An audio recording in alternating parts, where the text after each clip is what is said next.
Quando a vitalidade estiver em declínio, experimente esta fórmula de saúde.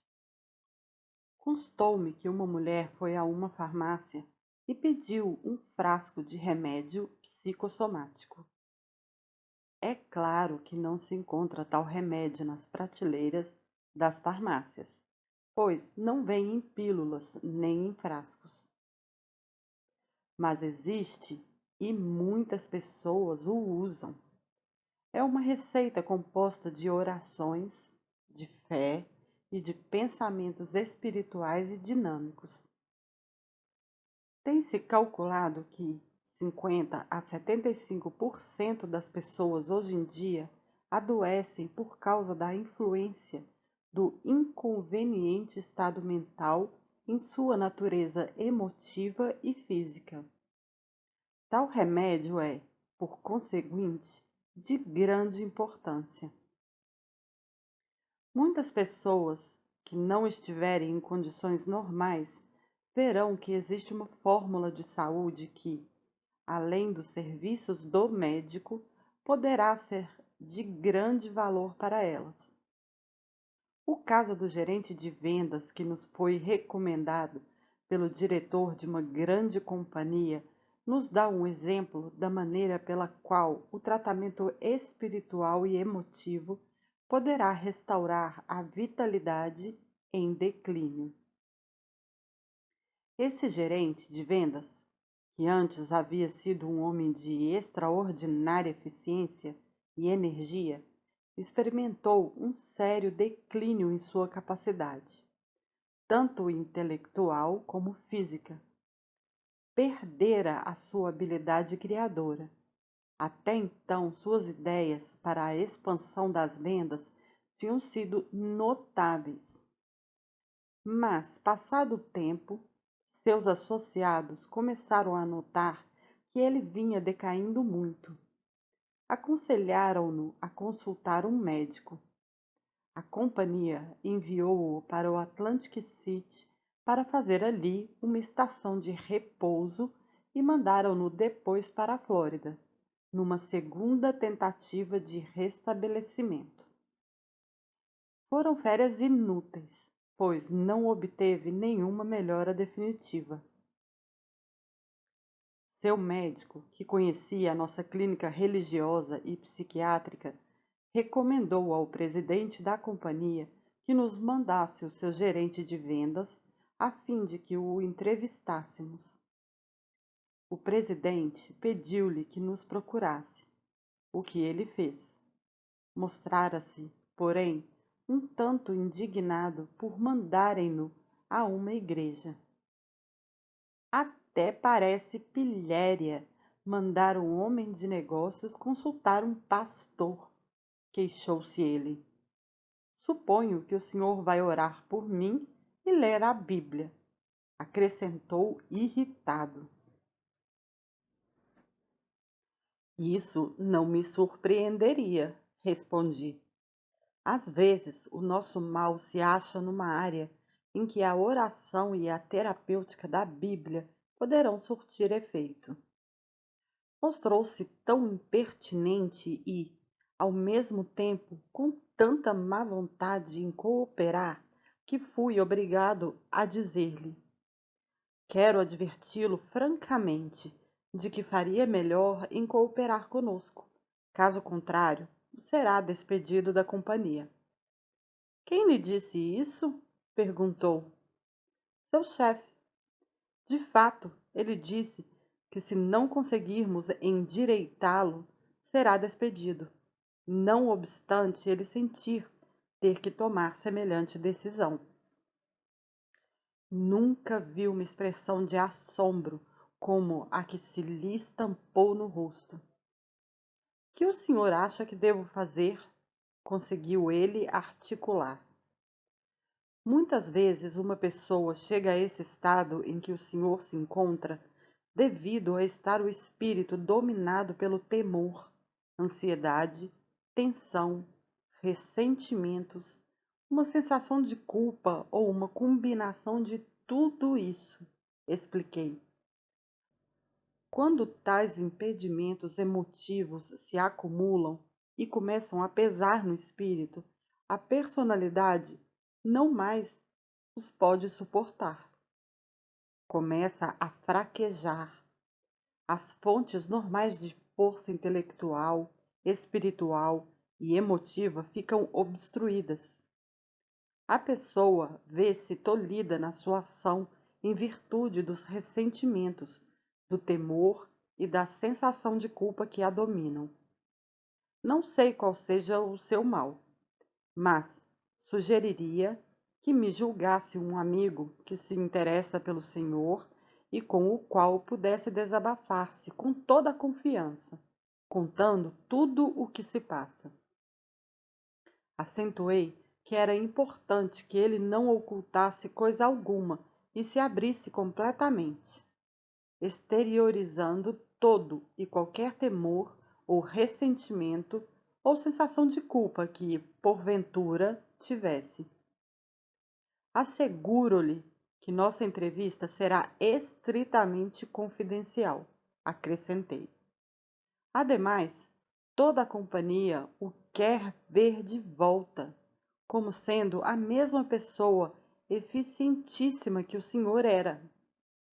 Ele acabou desabafando-se. Tinha cometido uma série de pecados e estes o tinham envolvido num complicado labirinto de mentiras. Estava vivendo com medo de ser descoberto. Pouco faltava para que ficasse mentalmente prejudicado.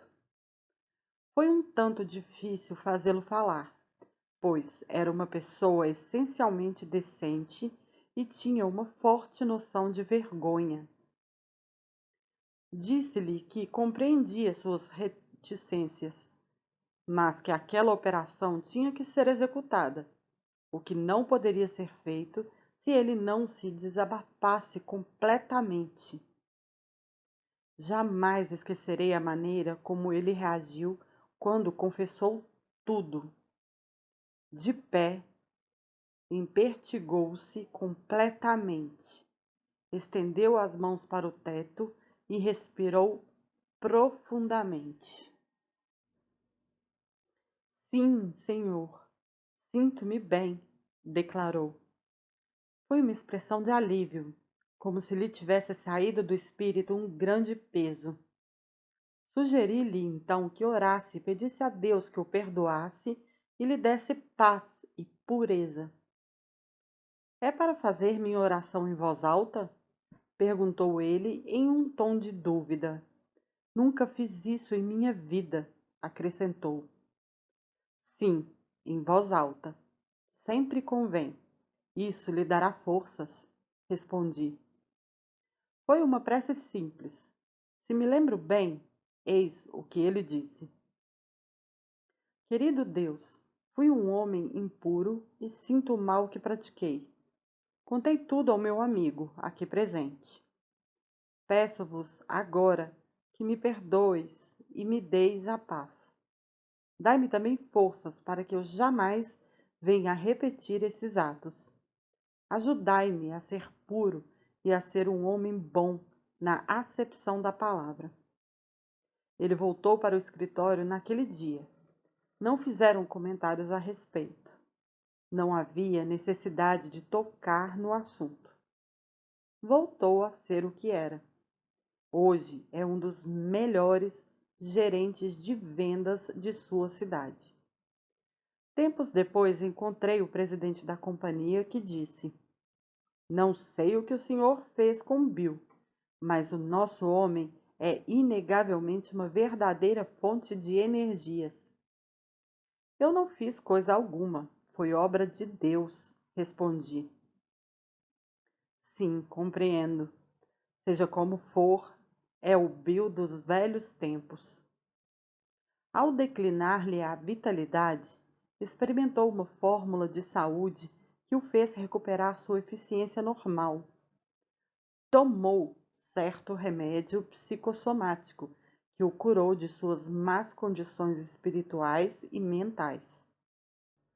O Dr. Franklin Iba, da Escola de Medicina da Universidade de Colorado, é de parecer que 1/3 de todos os casos de doenças, na generalidade dos hospitais, é evidentemente orgânico de natureza e origem, 1/3 a combinação de emoções e funções orgânicas e 1/3 simplesmente de natureza emotiva.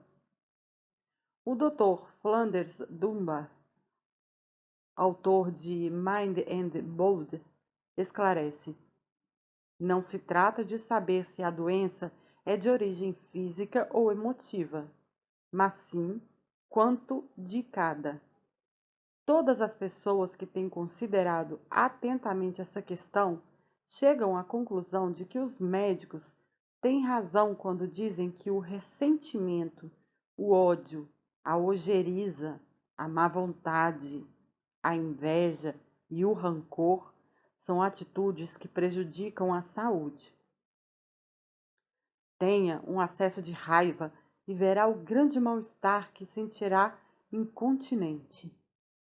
Explosões emotivas provocam, no corpo, reações químicas nocivas à saúde.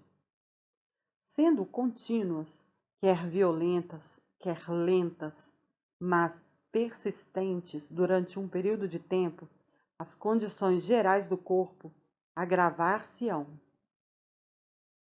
Um médico, falando de certo homem que ambos conhecíamos, declarou que ele tinha morrido de rancorite.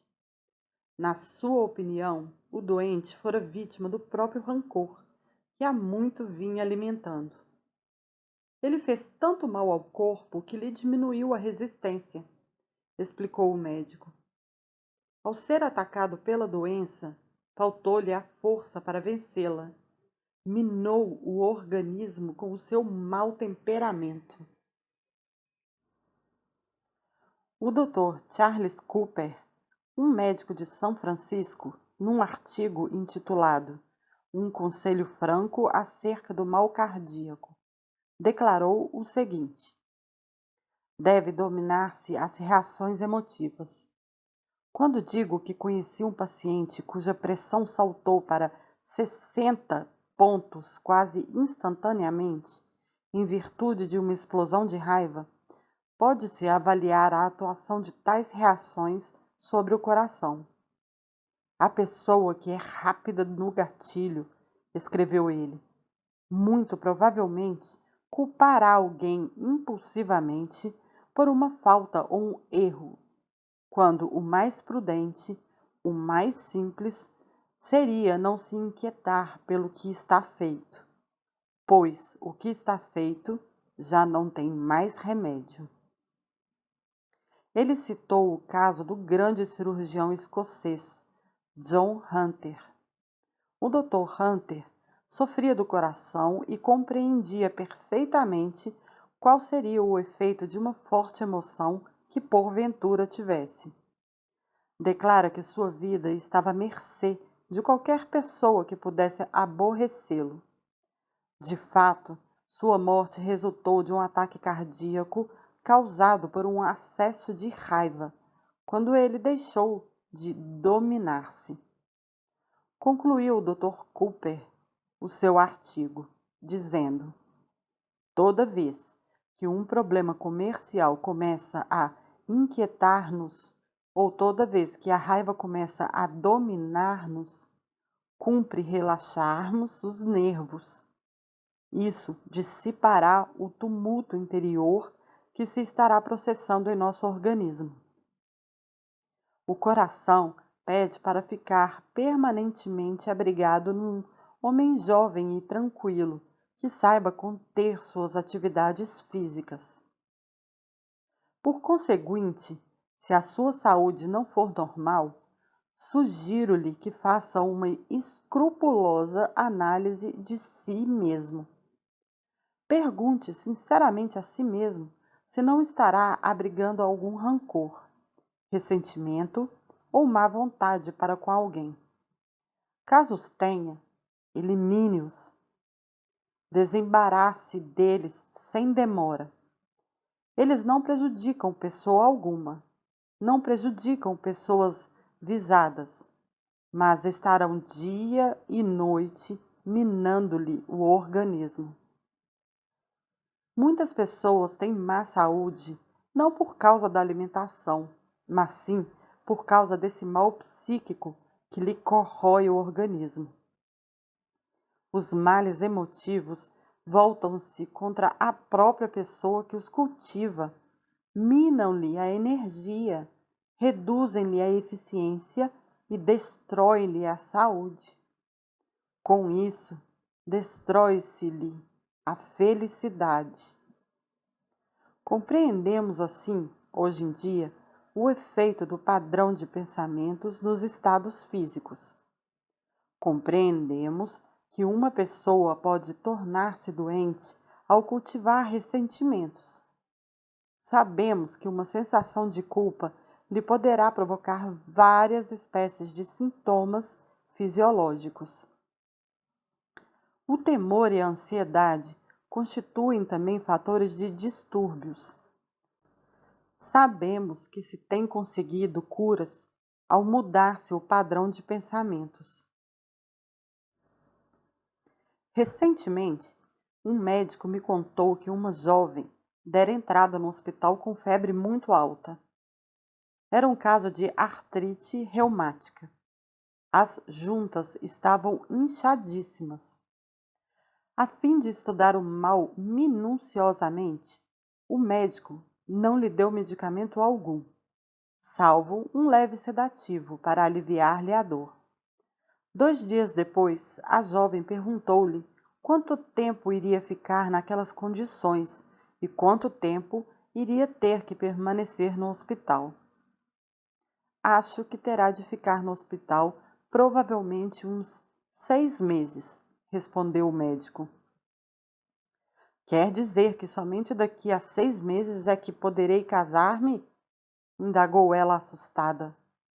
Sinto muito não poder prometer algo melhor. Essa conversa se passou à noite. Na manhã seguinte, a temperatura da paciente apresentava-se normal. Tinha-lhe desaparecido a inchação nas juntas. Não encontrando uma explicação para aquela melhora, o médico manteve-a sob observação durante uns dias mais e deu-lhe, depois, alta. 1 mês depois, ela voltou para o hospital, nas mesmas condições anteriores, febre alta e juntas inchadas. Conversando com a jovem, o médico veio a saber que o pai insistia que ela se casasse com certo homem que lhe seria muito valioso para suas relações comerciais. A jovem tinha grande afeição ao pai, gostaria de auxiliá-lo, mas não queria casar-se com um homem a quem não amava. Seu subconsciente viera assim a ajudá-la. De fato, provocara aquela artrite reumática e a febre. O médico explicou então ao pai que, se forçasse aquele casamento, a filha poderia tornar-se uma inválida. Quando lhe contaram que não se faria o casamento, ela se restabeleceu rapidamente e para sempre. O leitor que, porventura, tiver artrite, não deverá pensar que seja isso devido a ter se casado com a pessoa não indicada. Esse incidente é um mero exemplo do efeito profundo que a dor mental pode causar ao estado físico. Li interessante declaração de um psicólogo, segundo a qual as criancinhas podem adquirir, das pessoas que as cercam, medo e ódio mais depressa do que sarampo ou outras moléstias infecciosas. O vírus do medo poderá enraizar-se no seu subconsciente e ali permanecer toda a vida. Mas, acrescentou ele, ainda bem que elas também podem adquirir amor, bondade e fé, desenvolvendo-se assim num estado normal e tornando-se sadias. Num artigo publicado no Ladies' Home Journal, Constance Foster faz referência a uma conferência que o Dr. Edward Weiss, da Escola de Medicina da Universidade de Temple, fez no Colégio Americano de Médicos, na qual ele declarou que as vítimas crônicas de dores nos músculos e juntas talvez sofram desse mal devido a alimentarem algum rancor muito forte para com alguma pessoa que lhe seja muito chegada. Acrescentou que quase sempre tais pessoas não percebem essa atitude. A fim de se eliminar qualquer possível mal-entendido, continua o autor, é necessário declarar enfaticamente que as emoções e os sentimentos são quase tão reais quanto os germes. As dores e os sofrimentos oriundos de emoções não são mais imaginários que os causados pelas bactérias. Em nenhum caso se deve culpar conscientemente o paciente pelo desenvolvimento da moléstia. Tais pessoas não estão sofrendo de uma doença qualquer do espírito, mas sim de um distúrbio em suas sensações, muitas vezes ligado a um problema conjugal ou a um problema com os filhos. Esse mesmo artigo da revista conta-nos a história de certa senhora X, que foi ao consultório do médico e se queixara de uma erupção nas mãos, que havia sido diagnosticada como sendo eczema. O médico encorajou a paciente a dizer algo sobre si mesma. Constatou que ela era uma pessoa demasiado rígida. Seus lábios eram finos e quase sempre cerrados. Ela sofria também de reumatismo. O médico enviou-a a um psiquiatra, que descobriu imediatamente que havia alguma situação irritante em sua vida, a qual ela exteriorizava na forma de uma erupção cutânea, criando, assim, nela, aquele desejo de coçar, quando sua vontade era arranhar alguma coisa ou alguém. O médico acabou perguntando-lhe francamente o que se estava passando com ela e se havia alguma coisa que a estava aborrecendo. Ela empertigou-se toda e saiu do consultório. Vi que tinha tocado exatamente num ponto nevrálgico. Mas, dias depois, ela voltou novamente. Dado o sofrimento que o eczema lhe causava, estava disposta a deixar-me auxiliá-la, mesmo que isso implicasse renunciar a algum rancor. Vinha a saber que se tratava de uma briga de família por causa de uma herança. A senhora X achava que não tinha recebido um tratamento justo por parte de um irmão mais moço. Eliminada a hostilidade, ela sarou. De fato, tendo feito as pazes com o irmão, o eczema desapareceu 24 horas depois. O Dr. J.J. Saul, da Escola de Medicina da Universidade de Pensilvânia, salientou o fato de que existe uma relação entre os distúrbios emotivos e o resfriado, tendo feito um estudo sobre essa matéria. Acredita-se que os distúrbios emotivos afetam a circulação do sangue nas mucosas do nariz e da garganta. Afetam também as secreções das glândulas. Tais fatores tornam as membranas da mucosa mais suscetíveis ao ataque dos resfriados e infecções.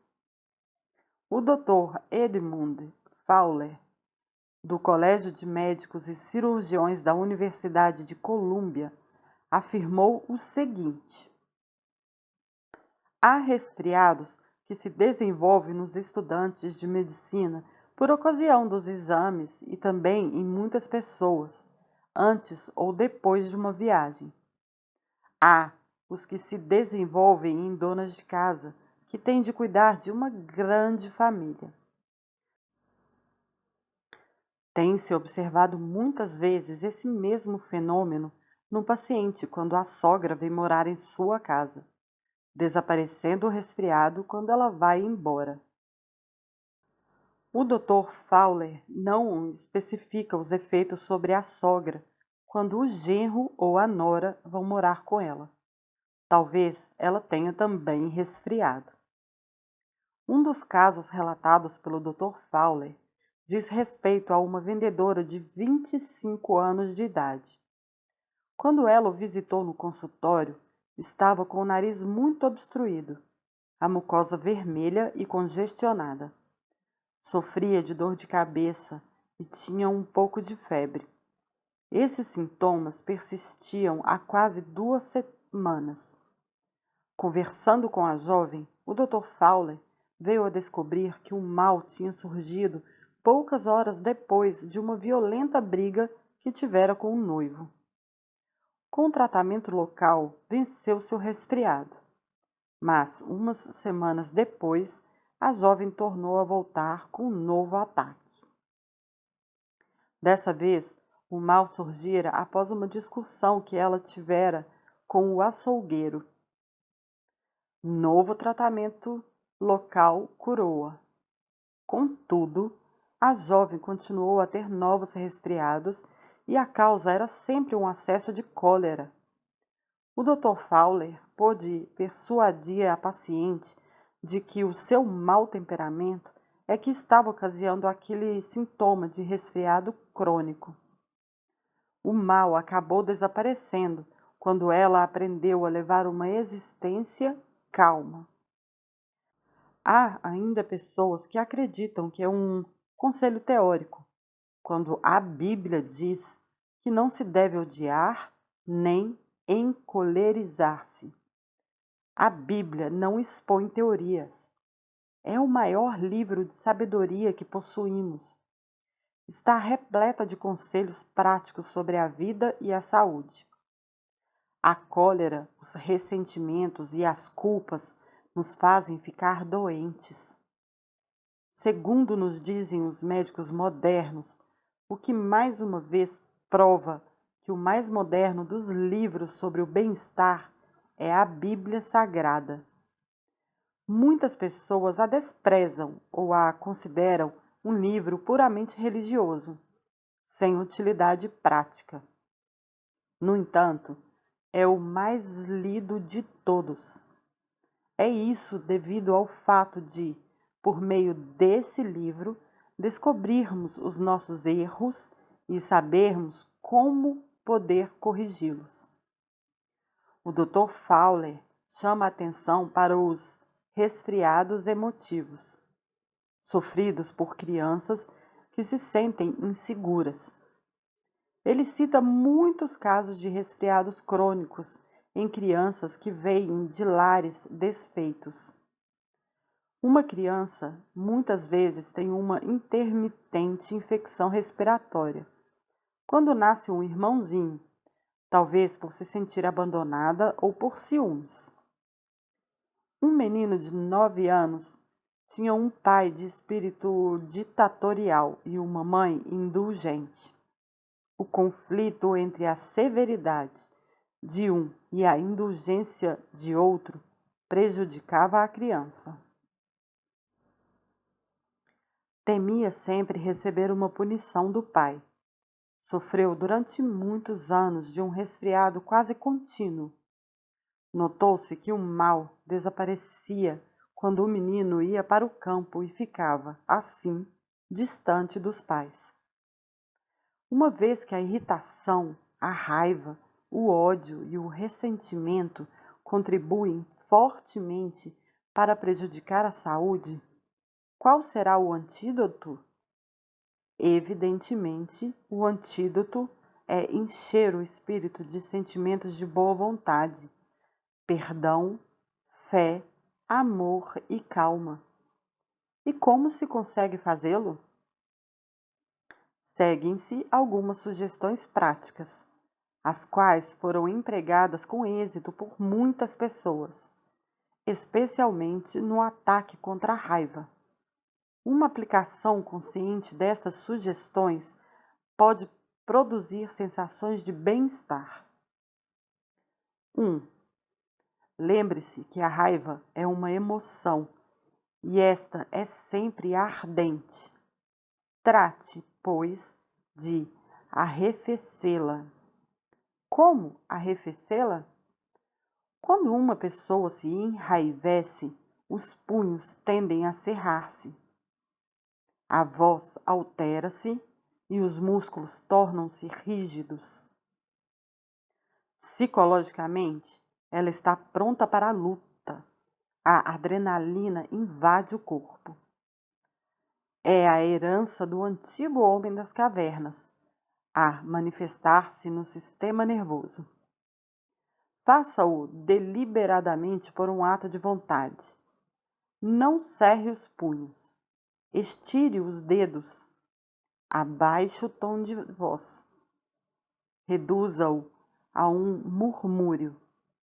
Lembre-se de que é difícil discutir se se fala em voz muito baixa.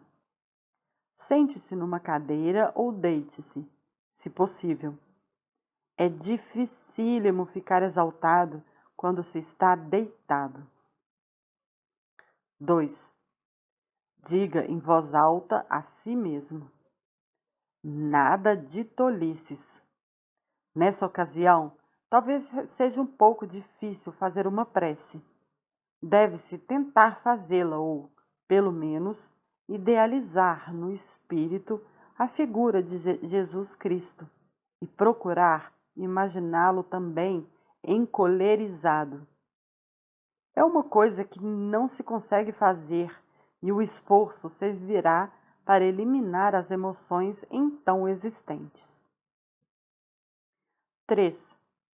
Uma das melhores técnicas para arrefecer a raiva foi sugerida pela senhora Grace Ausler. A princípio, ela empregava a técnica de contar até 10, mas depois notou que as 10 primeiras palavras do Pai Nosso surtiam melhor efeito. Pai nosso que estais no céu, santificado seja o vosso nome. Quando você estiver exaltado, repita-as 10 vezes. Toda exaltação desaparecerá. 4. A raiva é um grande termo que expressa a veemência que um sem número de pequenas irritações vai acumulando.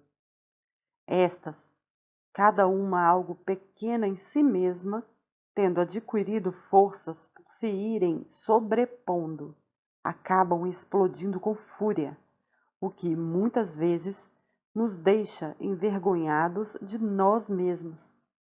Por conseguinte, faça uma lista de todas as coisas que o irritam.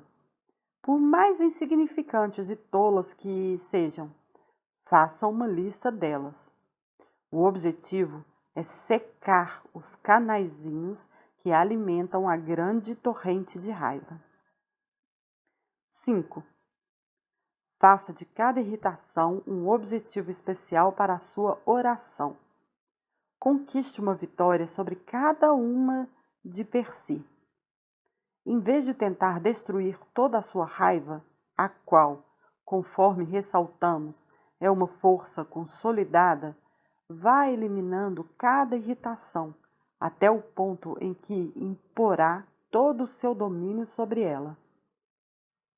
6. Prepare-se, pois, para que, toda vez que sentir a raiva prestes a assaltá-lo, possa dizer bem alto: vale realmente a pena sujeitar-me a essa emoção? Com isso, irei fazer um papel de tolo e perderei amigos. A fim de obter todo o efeito dessa técnica, diga a si mesmo algumas vezes ao dia: não vale a pena excitar-se ou encolerizar-se por coisa alguma. Afirme também: Não compensa gastar $1000 de emoções numa irritação de 5 centavos. 7. Quando sobrevier uma mágoa, trate de eliminá-la o mais depressa possível. Não a deixe pairar no espírito um minuto sequer. Não fique de mau humor nem se lamente. Não cultive ressentimentos. Quando se julgar ferido em seus sentimentos, faça o mesmo que quando se lhe fere o dedo. Aplique imediatamente o remédio. Se não o fizer, a situação poderá tornar-se desagradável e de consequências imprevisíveis. Recorra, pois, ao iodo espiritual para a cura. Faça uma prece de amor e de perdão. 8. Drene a mágoa de seu espírito, isto é, abra-o e deixe-a sair. Procure alguém em que tenha confiança e desabafe até não deixar vestígio algum daquilo que o magoou. Esqueça depois. 9.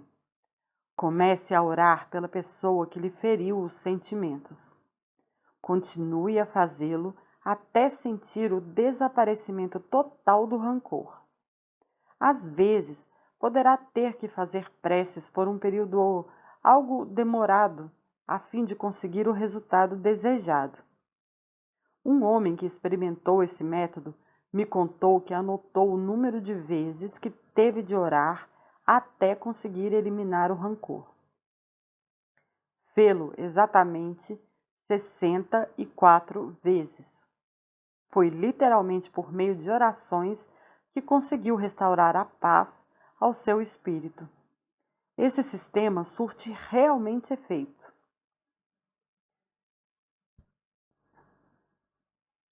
10.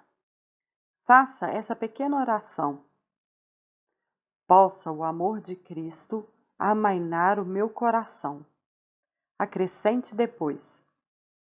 Possa o amor de Cristo diga o nome da pessoa avisada, transbordar em minha alma.